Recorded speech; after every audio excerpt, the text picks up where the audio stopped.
The first thing that frightened Liesl Hartmann was not the guard tower. It was the butter. March 27, 1945. A transport truck rolled through the gates of Camp Harrow, a small American prisoner facility outside a wet Michigan rail town, carrying 29 German women in gray auxiliary uniforms. They were not combat troops in the way the American guards understood the word. Most had carried message forms, radio parts, medical supplies, and coded orders for a collapsing army that no longer had enough fuel to move its wounded. But hunger had made them look older than uniforms ever could.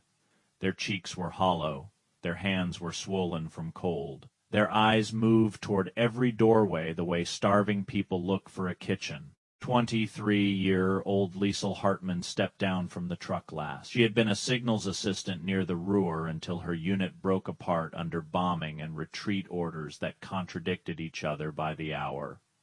For weeks, she had lived on turnip soup, black bread cut thinner than a playing card, and whatever could be traded from civilians who had nothing left to trade. Beside her, Marta Weiss held one arm around her middle, as if she could keep her stomach from making noise. Marta had worked in a government print office in Leipzig before she was assigned to type supply notices and morale bulletins for the Women's Auxiliary. She had copied phrases about sacrifice, victory, and final strength until the words stopped meaning anything.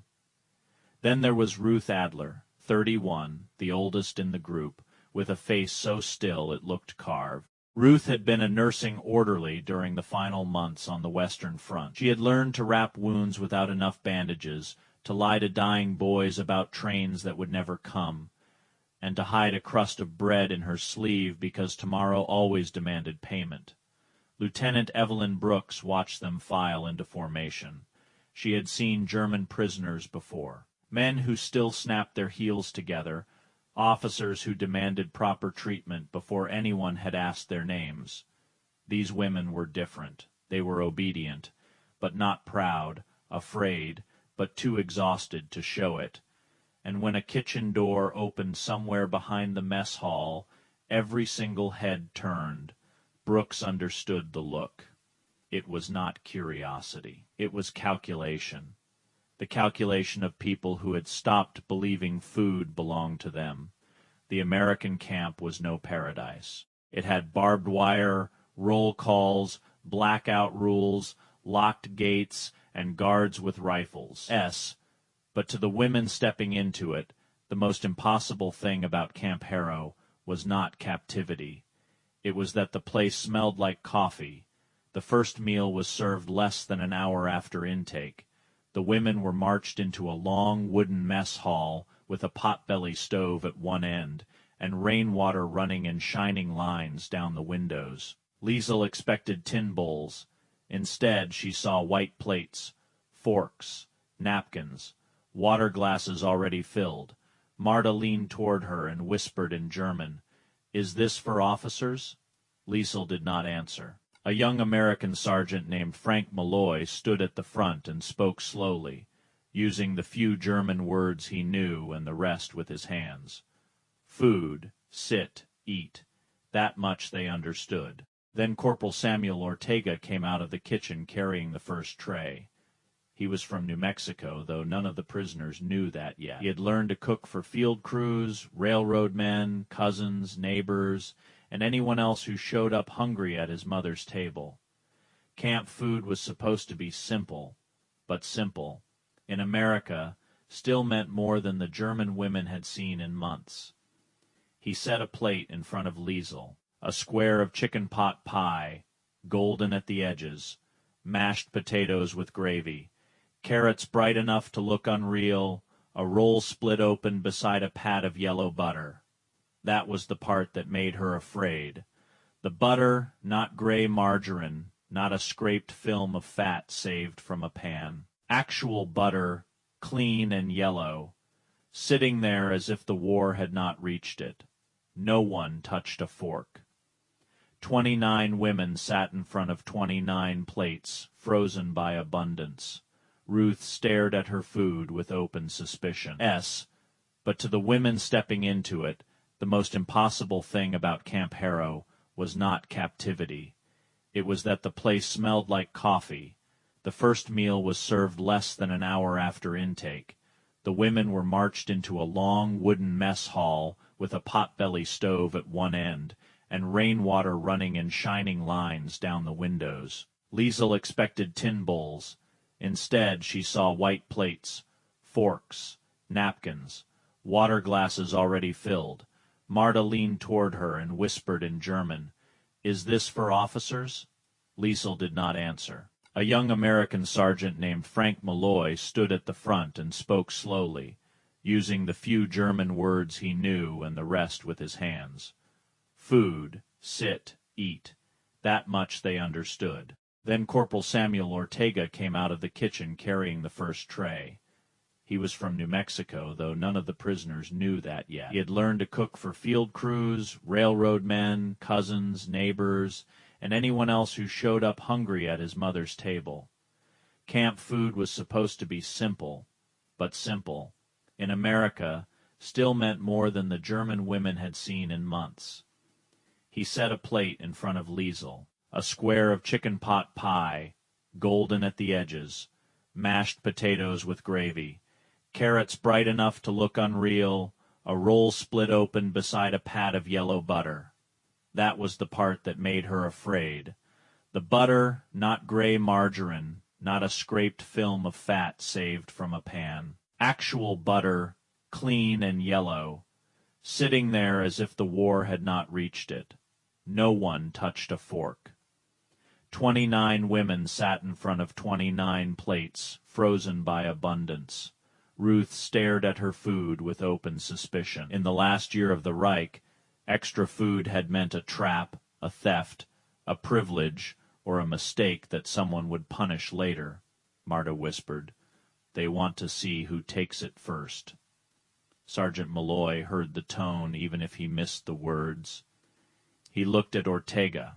Ortega understood. Without making a speech, the cook took a plate from the serving counter, sat at the end of the nearest table, cut into the same chicken pie, and took a bite. Malloy did the same. "Yours," Malloy said, pointing to their plates. "No trick." Liesel lifted her fork like it weighed more than a rifle. She cut off one corner of crust. The butter had melted into the roll, and when she put the first bite in her mouth, she almost dropped the fork. Not because it was elegant, because it was ordinary warm bread. Salted fat, soft potato, chicken that tasted like chicken instead of memory. A sound escaped Marta before she could stop it. Half gasp, half shame. Then the hall began to move.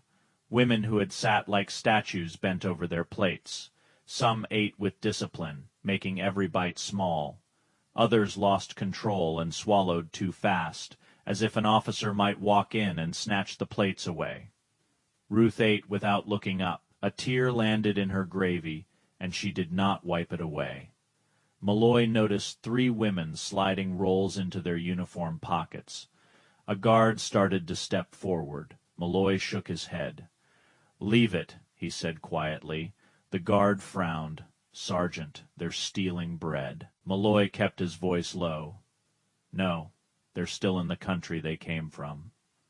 That evening, Lieutenant Brooks called Malloy and Ortega into her office. The medical orderly had confirmed what all of them could see.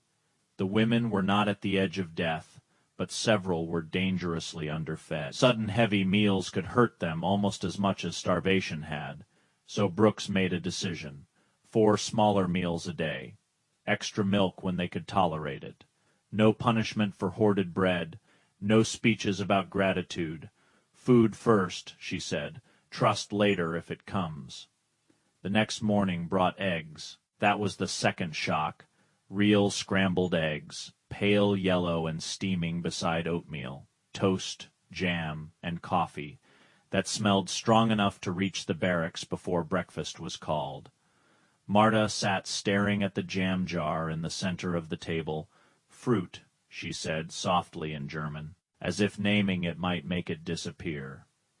Liesel spread the smallest possible amount on her toast. Her hand trembled so badly that the knife tapped against the plate. Across the table, Ruth watched an American guard pour milk into his coffee with careless abundance. Not a drop measured, not a glance around to see who might accuse him. That carelessness did something to her. The propaganda posters had shown America as decadent and cruel, a place of greedy men who would crush Europe under machines and money. But the cruelty Ruth had known had not come from Americans. It had come from officials who took food from hospital stores to supply officers' banquets, from party men who spoke of sacrifice while their wives traded coffee and silk, from commanders who promised relief columns while ordering nurses to dilute soup with hot water and lies. She looked down at her plate. "They feed prisoners better than Berlin fed its wounded," she said. Nobody answered, because every woman at the table knew it was true. By the third day, the camp changed in small ways, not the wire. Not the rules, not the rifles. The women changed. Their eyes stopped tracking every tray like animals watching a trap. They began asking for words in English. Plate, bread, thank you. More water. Marta, who had once typed bulletins about American savagery, learned to say, "Good morning" to Corporal Ortega, and then blushed when he answered in careful German, "Guten Morgen." Ruth still saved part of every roll, but now she wrapped it in a napkin openly, not in panic. Malloy did not stop her. He only said, "There'll be breakfast."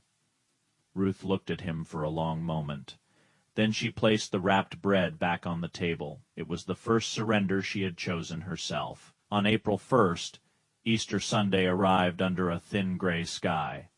Camp Harrow was not built for celebration, but Samuel Ortega had been awake since before dawn. Lieutenant Brooks had given permission for a holiday meal.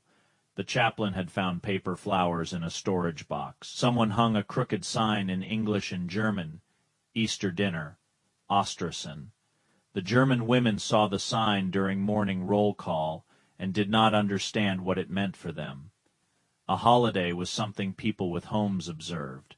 A holiday was a table with family around it. A holiday was impossible behind wire. At noon, the mess hall doors opened. The smell reached them first. Baked ham, brown sugar, scalloped potatoes, carrots glazed with butter, fresh rolls, and somewhere behind it all, cinnamon from apple pie cooling near the kitchen window. Marta stopped so suddenly that the woman behind her almost walked into her back.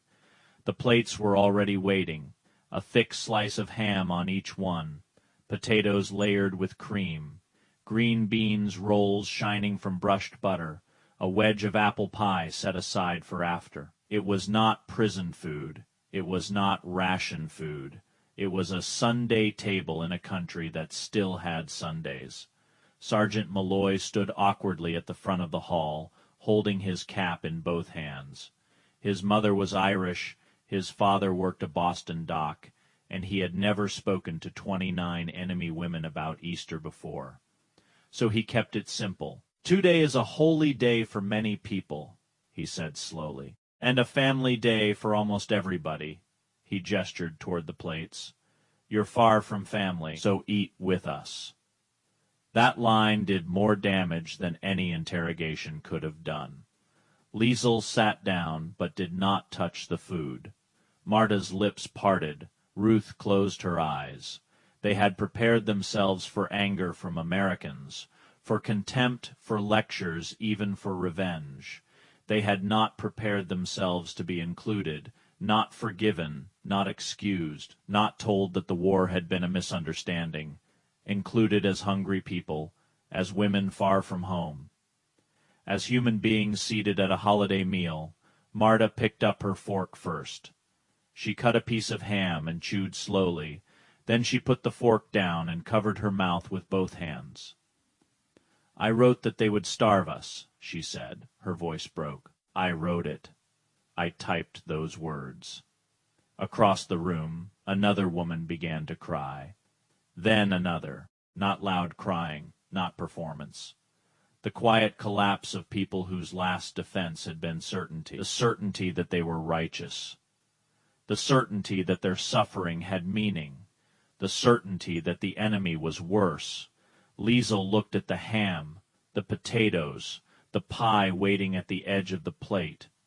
She thought of her mother in Cologne scraping burnt flour into water and calling it soup. She thought of the radio bulletins that promised new weapons, final victories, miracle armies.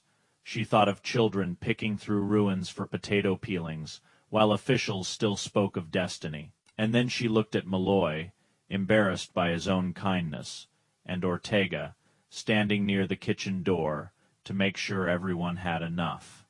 The contradiction was too large to hold. The first American weapon that reached her heart was not a bomb. It was a holiday dinner. After Easter, the questions changed. At first, the women had asked only about rules. When must we stand? Where may we walk? What happens if we are sick? Now they asked about America. Did everyone drink coffee like this? Were oranges truly common in winter? Did workers eat meat every week? Did Samuel Ortega's family have a garden? Did Sergeant Malloy's mother really send cookies to a son who guarded enemies? Some answers made them quiet. Some made them skeptical. Some made them angry in a way they did not yet know how to direct, because every proof of American abundance became proof of German theft. Not theft by foreign armies, theft by their own leaders, their own slogans, their own obedient silence. A week after Easter, Lieutenant Brooks allowed the women to write Red Cross letters. The barracks common room filled with the sound of pencils moving slowly over paper. Liesel stared at her blank sheet for a long time. How could she write to her mother that captivity had put weight back on her body? How could she describe butter without cruelty? How could she admit that the people she had been taught to fear had handed her a holiday plate? At last she wrote, "Dear Mama, I am alive. I am in an American camp in Michigan. I am safe. We receive food and medical care. Please answer if you can. I need to know whether you are alive." She stopped there. The truth was too large for the paper. Marta did not stop. She wrote to her younger brother, if the letter could find him. "I helped print lies. I did not know they were lies then, or I refused to know. The Americans are not what we were told. I am their prisoner, and they have fed me better than our own offices fed the women who worked for them. Do not hate them because someone orders you to. Hate is easier to print than to live with." Ruth wrote the shortest letter, "To my sister Anna, I am alive. If you have the children, tell them I am coming back when they let me. Tell them an American cook gave me apple pie on Easter. Tell them the world is not only what we were taught. When Sergeant Malloy collected the letters for review, he read only what regulations required. Then he put them in the pouch and said nothing for a long time." By late April, Samuel Ortega had a problem. The prisoners were eating better. The camp staff was eating better. Lieutenant Brooks had approved more vegetables, more soups, more soft foods, more baking, because the women recovered faster when meals felt like meals instead of rations. That meant the kitchen needed help. Brooks hesitated. Prisoners in a kitchen meant knives, heat, food stores, trust, but trust, she had learned, could not remain only an idea. So Liesel, Marta, Ruth, and 4 others were assigned kitchen duty under supervision. The first morning, Liesel entered the kitchen as if entering a church. Open flour bins, sacks of potatoes, onions hanging in mesh, coffee tins, butter in cold storage, rows of eggs. Not wealth in the way a banker understood wealth, survival wealth, table wealth, the kind that had vanished from German life before many of them had admitted the war was being lost. Ortega gave Liesel a peeler and demonstrated with exaggerated patience. She showed him a faster way. He laughed. "No, no," he said. "You are hired now."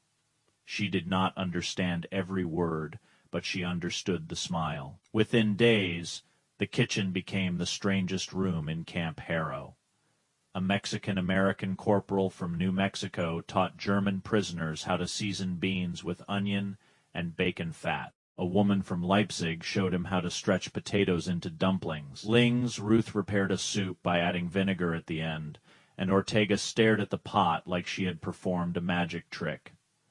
Marta learned the English word for cinnamon, and repeated it all afternoon because she liked the sound. Their conversations were broken, practical, and real. Food did what politics could not. It made translation necessary one afternoon. While they rolled dough for noodles, Liesel asked the question that had been sitting inside her since the first meal. "Why are you kind to us?" Ortega kept working for a moment. Then he said, "My father was born in this country. Still, some men call him foreign."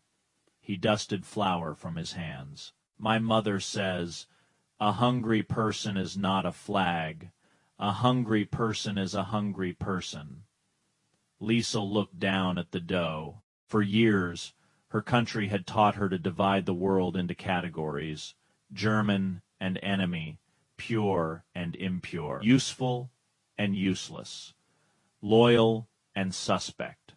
Ortega had answered with a sentence so simple it felt dangerous: "A hungry person is not a flag."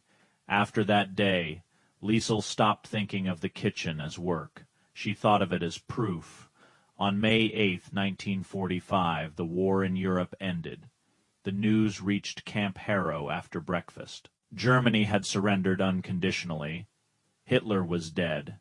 The Reich that had demanded everything from them had left them with nothing to defend. Lieutenant Brooks read the announcement in the mess hall. No one cheered. The American guards were relieved but quiet. The German women sat with their hands folded, staring at a future that had arrived too suddenly. Return procedures would begin. Interviews, papers, transport lists, repatriation when channels opened home. The word should have lifted them. Instead, it landed like another order. That night, the barracks remained awake, long after lights. Out Marta said what several were afraid to say. "I do not know where home is now," Ruth answered from her bunk. "Home is where the children are." "If they are alive," Marta said. No one rebuked her. Liesel lay still, listening to rain scratch lightly at the roof. She wanted to go back. She feared going back. Both truths lived in her at once. Germany needed rebuilding. Germany had also been the place where neighbors disappeared, where children saluted portraits, where officials ate while hospitals thinned their soup. Camp Harrow was captivity, but it was also the first place in years where no one had demanded that hunger prove loyalty. In the weeks that followed, the women divided into different kinds of silence. Some prepared to return with grim discipline. Some asked Lieutenant Brooks whether legal work petitions were possible. Some carried guilt like a second uniform, ashamed to want a life in the country that had defeated theirs. Brooks gave no easy promises. American law was not built around mercy. Forms moved slowly. Local guarantees were needed. Families had to answer. Military channels had to decide what to do with women the system had never expected to hold. But letters were written. Malloy wrote one. Ortega wrote two. Brooks wrote more than regulations required, not because the women had become saints, because they had become known. And once a person is known, hatred has to work much harder. 20 years later, Liesel Hartmann stood in a small kitchen in Cleveland and opened the oven door. Steam rose around her face: baked ham, scalloped potatoes, green beans, rolls under a towel, apple pie cooling near the window. Her name was Liesel Hart now. The change had come with marriage, paperwork, and time, but not with forgetting.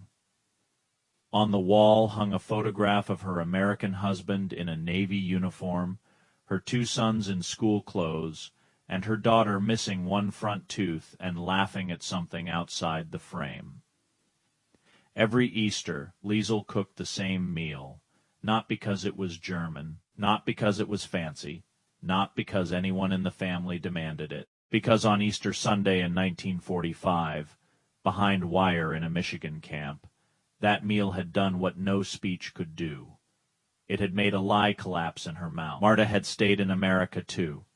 She opened a small print shop in Toledo and refused, for the rest of her life, to print political slogans for any party, church, club, or man who wanted obedience more than truth. Ruth returned to Europe first, found 2 of the children she had written about through relief agencies, and came back to America years later with both of them thin, suspicious, and alive. They grew up speaking English faster than she did, and eventually teased her for saving bread in napkins long after the habit was no longer needed. Not all 29 women stayed. Many returned to Germany and helped rebuild schools, clinics, municipal offices, and kitchens where children received food before speeches. Some never spoke of Camp Harrow, some spoke of it only once, but every one of them carried the same impossible memory. The enemy had fed them at Easter. Liesel's youngest son came into the kitchen while she was brushing butter over the rolls. "Mom," he asked, "why do you always make this dinner? We're not that religious, and Dad says ham makes him sleepy." Liesel smiled. She looked at the butter melting into the bread. For a moment she was 20. 3 again, soaked from a prison truck, staring at a plate she was afraid to touch. Then she said, "Because once, when I was certain the world had only enemies left, someone put food in front of me and did not ask me to earn it." Her son waited, sensing there was more. Liesel placed the rolls on the table. "The war taught me how people are trained to hate," she said. "That dinner taught me how hate begins to starve.